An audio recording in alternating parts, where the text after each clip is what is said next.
Здравствуйте! В эфире информационный выпуск Амшикшара и я его ведущая Наала Ковя. Сегодня в программе. Центр поддержки экспорта Краснодарского края организовал деловую миссию в Абхазию для представителей малого и среднего бизнеса. С 6 по 10 июля в Сухуме пройдет международная детская программа «Эхо» Большого детского фестиваля с участием народного артиста России Сергея Безрукова. По поручению главы Сухума в столице продолжаются работы по ремонту фасадов зданий, имеющих историко-культурную ценность, а также жилых домов. Общий объем средств на поддержку и развитие сельских территорий к концу этого года составит около 3 миллиардов рублей, сообщил министр финансов Саид Губаз на заседании оргкомитета, которое провел вице-президент Беслан Бигвава. Развитие села – это не только поддержка сельского хозяйства. Речь идет о комплексном развитии территорий, которое включает модернизацию инфраструктуры, совершенствование системы образования и здравоохранения, развитие энергетики и других направлений, напрямую влияющих на качество жизни людей, отметил Бигвава. Вице-премьер Джансух Нанба сообщил, что прием заявок на получение грантов и субсидий в рамках программы поддержки сельхозпроектов уже начался. Объем финансирования программы в этом году составляет 500 миллионов рублей. Министр просвещения Хана Гунба сообщила, что республиканский конкурс «Учитель года» в этом году будет проводиться исключительно среди педагогов сельских школ. Кроме того, министерством запланирована программа повышения квалификации учителей сельских школ, направленная на совершенствование преподавания точных наук – математики, физики и химии. Вице-президент поручил руководителям министерств и ведомств усилить координацию действий с районными администрациями, обеспечить постоянный контроль за реализацией мероприятий и оперативно решать возникающие вопросы. В парламенте обсудили отчет об исполнении республиканского бюджета Абхазии за 2025 год. В расширенном заседании парламентского комитета по бюджету, кредитным организациям, налогам и финансам приняли участие премьер-министр Владимир Делба, вице-премьер Джансух Нанба, министр финансов Саид Губаз, министр по налогам и сборам Эдгар Бения, министр экономики Темураз Микваби, представители ГТК, контрольной палаты и управления капитального строительства. Смотрите репортаж Миланы Агарба. Как сообщил министр по налогам и сборам Эдгар Бения, изначально утвержденный план на 2025 год в размере 6 миллиардов 935 миллионов рублей министерством был успешно перевыполнен. В сравнении с показателями 2024 года общие доходы выросли на 935 миллионов 451 тысяч рублей. Положительную динамику продемонстрировали и регионы. Эдгар Бения рассказал ей о работе по внедрению онлайн-касс. Реализация внедрения контрольной кассовой техники уже переходит на практические шаги мероприятия. В ближайшее время будут установлены первые контрольно-кассовые аппараты. И очень сильно рассчитываем на то, что законопроект о патентной системе налогообложения будет принят. И вот это все время, которое мы уже несколько потеряли, скажем так, нам надо будет. Министерство экономики завершило анализ показателей за первое полугодие 2026 года и в ближайшее время представит обновленный прогноз социально-экономического развития республики, сообщил министр экономики Темураз Микваби. Он также напомнил, что проект бюджета на 2025 год был составлен с учетом утвержденного макропрогноза, который был скорректирован в середине отчетного периода, что позволило пересмотреть республиканский бюджет в сторону увеличения доходов и расходов. В настоящее время министерство разрабатывает прогноз социально-экономического развития на 2027 год. В настоящее время по тому же направлению Министерством экономики уже ведется работа по разработке прогноза социально-экономического развития республики на 2027 год. Нам, если вкратце сказать, то нам просто не хватает данных по итогам двух первых кварталов, то есть первого полугодия 2026 года, чтобы эту работу завершить. И в ближайшее время этот документ будет представлен в виде прогноза. Соответственно, мы сможем оценить прогнозные темпы прироста развития нашей экономики по сравнению с тем же 2025 годом. Ну и я так понимаю, что дополнительно будут вопросы, связанные с реализацией программы малого и среднего предпринимательства и других мер государственной поддержки инвестиционной деятельности в Республике Абхазия. целом, по стране финансовый сектор справился с ключевыми задачами, заявил на заседании премьер-министр Владимир Делба. Глава правительства подчеркнул, что руководство Абхазии выделило беспрецедентный объем средств из республиканского бюджета на поддержку ключевых отраслей. Только на энергетику было направлено 1,2 миллиардов рублей. Освоение средств инвестпрограммы составило 2 миллиарда рублей. Причем практически весь этот объем был реализован во втором полугодии. На контроле исполнительной власти остается и реализация программ поддержки экономики. Из предусмотренных 326 миллионов рублей на текущий момент освоено 271 миллион. Исполнение бюджета по расходам, с учетом того, что мы сейчас говорим, осталось 1 100 000 000 по инвестпрограмме, там еще другие позиции остались. Уважаемые депутаты, я хочу сказать, что такие остатки, неважно в каких объемах, больше, меньше, в разные годы, еще гораздо больше были остатки на начало года, они характеризуют их целевое использование. Они безакцептно двигаться не могут ни на какой вид расхода, они адресные, поэтому правительство в начале каждого года, в январе месяце, принимает специальное решение о целевом использовании этих средств. И из 1,4 миллиарда рублей остатка, как сейчас было только что доложено министром финансов, 1 100 000 000 составляет инвестпрограмма. Естественно, эти 1 100 000 000 направляются в соответствии с двухсторонними достигнутыми соглашениями. И только тогда, после того, как это акцептуется, эти средства направляются. И деньги сами по себе, ресурсы, находятся на корреспондентском счете и не могут быть использованы абхазской стороной либо вообще кем-то в одностороннем порядке. Это 2025 года правительством было принято 642 акта, которые, это в виде постановлений и распоряжений, которые способствовали в том числе исполнению бюджета всех уровней, в том числе и государственных внебюджетных фондов. Там тоже очень хорошие показатели. Мы с вами знаем, что в течение года несколько раз индексировались размеры пособий, пенсий, различных выплат. В течение года за счет средств республиканского бюджета отдельные выплаты были направлены в том числе учителям. Остатки средств, я еще раз просто вернуться хочу, остатки средств и на сегодня существуют, безусловно, они каждый день будут существовать, да, они будут там меняться динамично. Все понятно, но большая часть из них, не то что больше, практически вся часть, все 100%, это средства предназначены для реализации целевых направлений. В основном это инвестпрограмма. Депутат Тимур Бея рассказал, что его избирателей очень волнует вопрос свалки в селе Алахадзе и когда эта сложная ситуация будет разрешена. В моем округе, можно сказать, экологическая катастрофа грядет, она на подходе. Что касается конкретно свалки нашей, у меня в округе, в селе Алахадзе, это вообще курортная зона, можно сказать. У нас прямое взаимодействие, есть контакт, особенно с Министерством природных ресурсов. Они занимаются изучением, мы уже отсюда и данные послали им, и объемы ТБО, и планируемые на перспективу на 10 лет объемы ТБО. Когда сейчас изучат, они нам дадут это. Но там, еще раз повторюсь, там очень большие средства нужны. Изучив отчет об исполнении республиканского бюджета за 2025 год, контрольная палата обратила внимание на необходимость оптимизации внутренних доходов, усиления администрирования и устранения серьезных финансовых потерь. Об этом на заседании профильного комитета в парламенте заявил заместитель председателя контрольной палаты Зураб Отарба.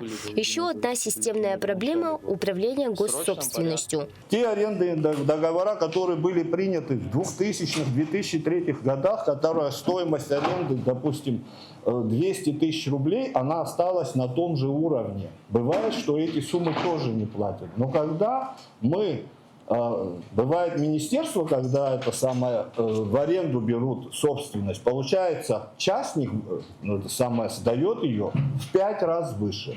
Нам непонятно, почему государственная собственность в стране вообще у нас обесценилась. Это города Сухум касается, это Гудауты касается, Гагры, всех объектов. Можно примерами назвать. Даже зачем далеко идти, контрольная палата, вы, государство, платите 6 миллионов за наше размещение мини-гостиницы. Но есть другие вот объекты, вот государственные объекты, которые сдаются в аренду. Просто мизерные цены. Это 12 тысяч рублей. Недавно у нас проверка проводилась, честно говоря, в одном объекте, пока видеоотчет оно не принято. Там, где это самое физическое лицо, государство сдает ему примерно за 15-20 тысяч в месяц, а он за 300 тысяч в субаренду частное лицо государству сдает. Зураб Отерба призвал парламент и Кабмин немедленно начать жестоко регулировать эти процессы. Соответствующие отчеты по проверкам контрольная палата планирует направить в органы власти в ближайшее время. Милана Агарба, Лилиан Маршан, Абхазское телевидение. С 1 по 24 июля Министерство экономики открывает дополнительный прием заявок на субсидии для модульных средств размещения. Помощь до 50% стоимости проекта, но не более 1,5 миллиона рублей на номер. Требования модульная, в том числе контейнерная, некапитальная конструкция, круглогодичная эксплуатация, не более 3 этажей и 10 номеров, соблюдение пожарной и технической безопасности.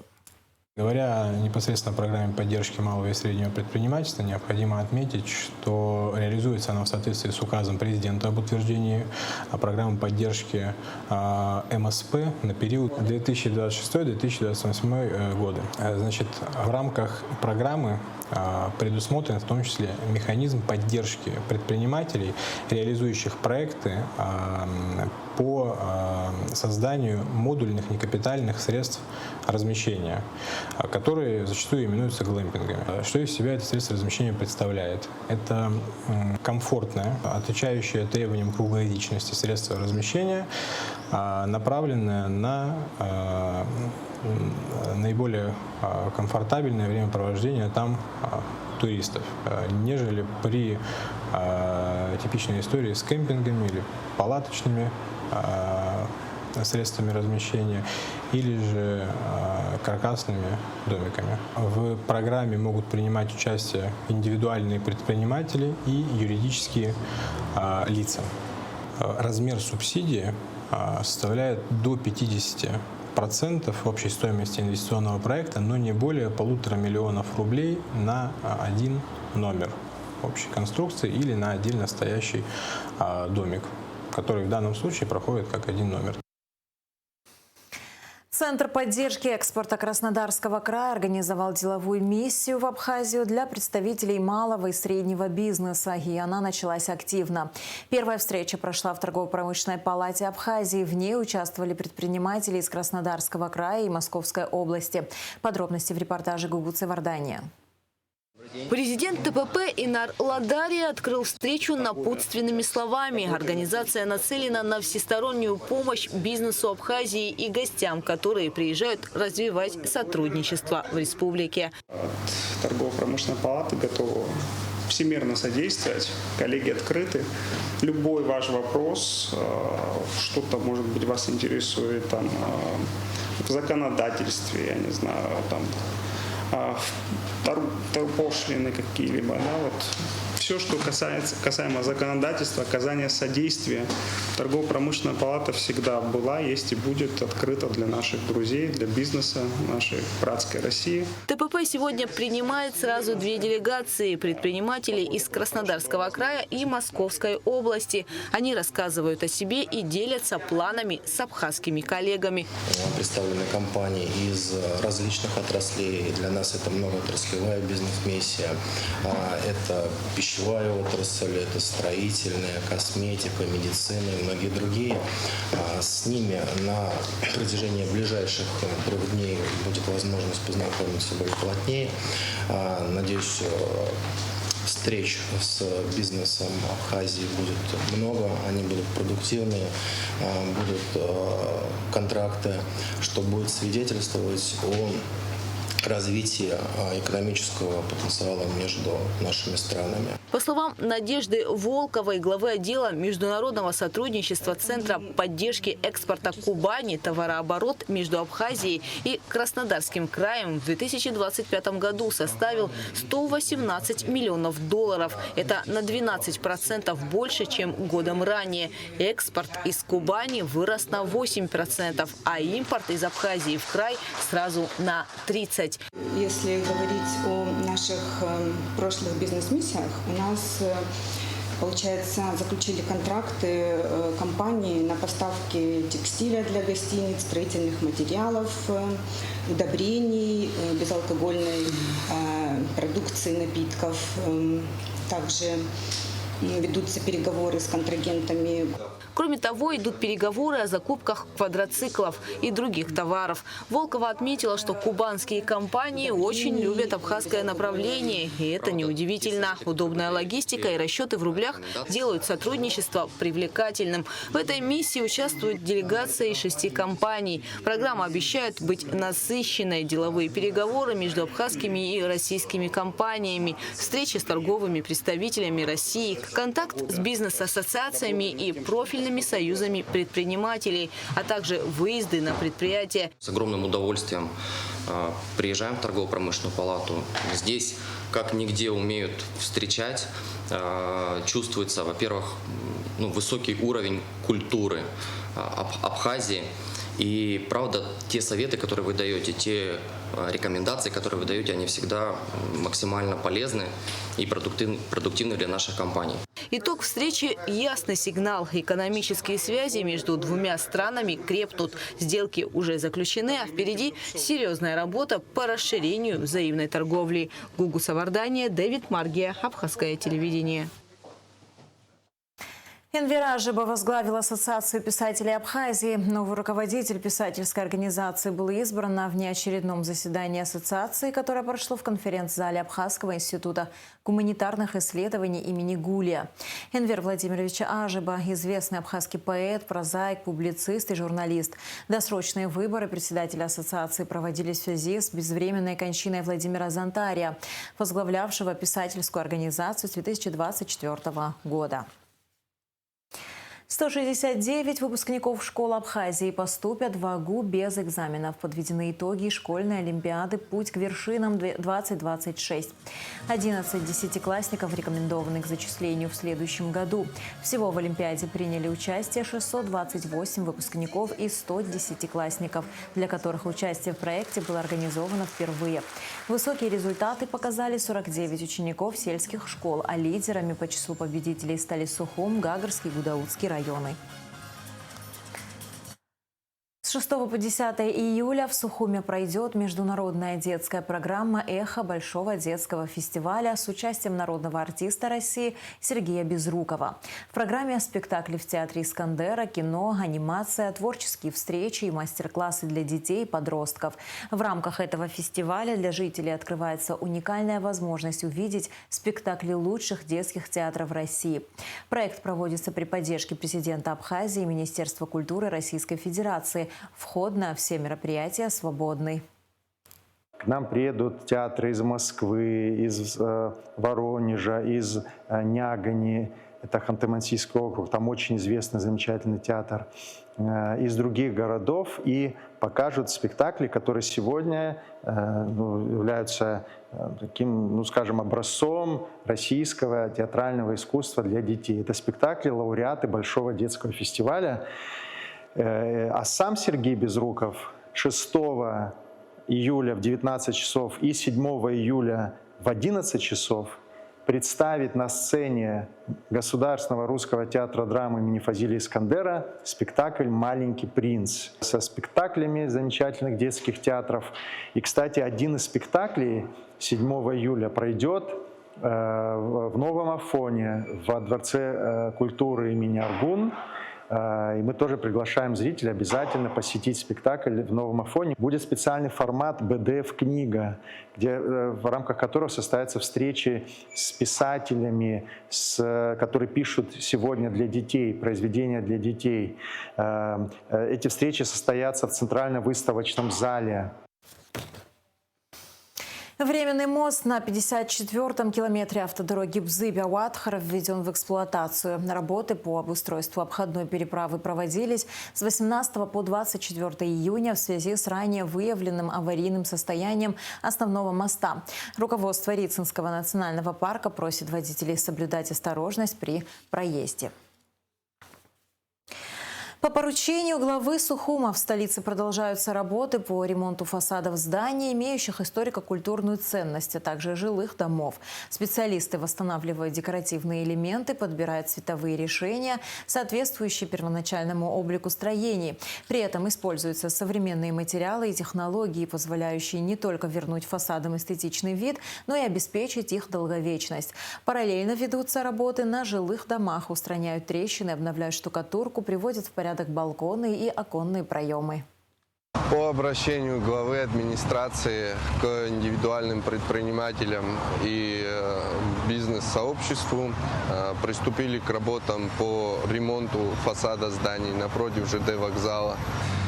Сейчас проводят работы по возведению лесов строительных, отбивают штукатурку старую. Дальше будут уже проводить работы по оштукатуриванию и окрасу самого здания. Работы проводит за счет компании АТ Групп и ИП Ашу. Также по улице Леона проводились работы по восстановлению фасадов здания. На себя взяли организации, это Амра-банк, Кибит-банк, Ракета-маркет и директор Амобайла Борис Барцец. Администрация города выражает благодарность всем причастным к восстановлению облика города. И в завершении выпуска о погоде. В четверг, 25 июня, в Абхазии ожидается переменная облачность. Местами возможен кратковременный дождь, гроза. Температура воздуха ночью 16-21, днем 22-27 градусов. Температура морской воды 25 градусов.